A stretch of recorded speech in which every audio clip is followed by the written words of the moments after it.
So I wanted to hit on some of the worst iPhones to go ahead and buy in 2025 in June. Now, within these particular iPhones, there's always one big thing to always keep in mind. Number one, it doesn't make any sense to buy any iPhone that is unsupported with software, meaning going through and picking up an iPhone that doesn't have any more software updates just doesn't make any sense whatsoever. So if you are going to be able to go through and pick up a device, I would highly recommend buying an iPhone that is still supported with software. So kind of keep that in mind. Now, another big thing to keep in mind here is one of the worst iPhones probably to buy right now is probably, I would say, an iPhone 16e. Now, this is not a bad iPhone. This is not a terrible device. It is, still an amazing iPhone. I'm sure it has a lot of capability, a lot of power inside of it. But this is just one of those iPhones that just, for the price that you're getting, it really just doesn't make a lot of sense to go ahead and buy it. For the price that it is, there are way better iPhones you can go ahead and buy rather than this thing. So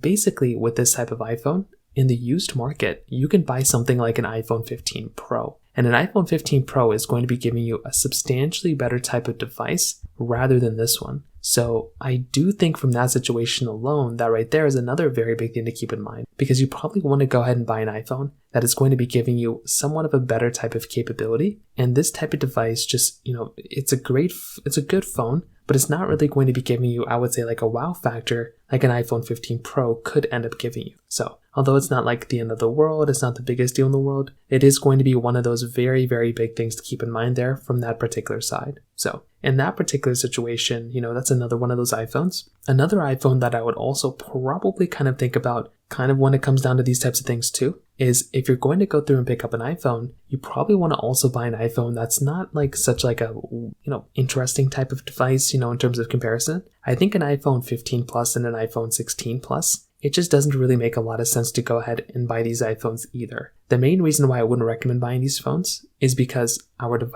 these devices, they're so close to the main flagship price. So it just, again, is one of those things where I look at and I'm just like, why would you want to go ahead and buy those types of iPhones when you can go through and buy the Pro or Pro Max models in the used market and basically, get them for roughly around the same price, So those are kind of the main things to kind of think about here. The worst iPhones probably in June of 2025. If you have any other thoughts or questions, please let me know in the comment section below. Hit the like button, that'll mean so much, but definitely hit that subscribe button. More importantly than everything else, I love every single one of you guys. Hopefully I'll catch you guys in the next video. Peace out till then.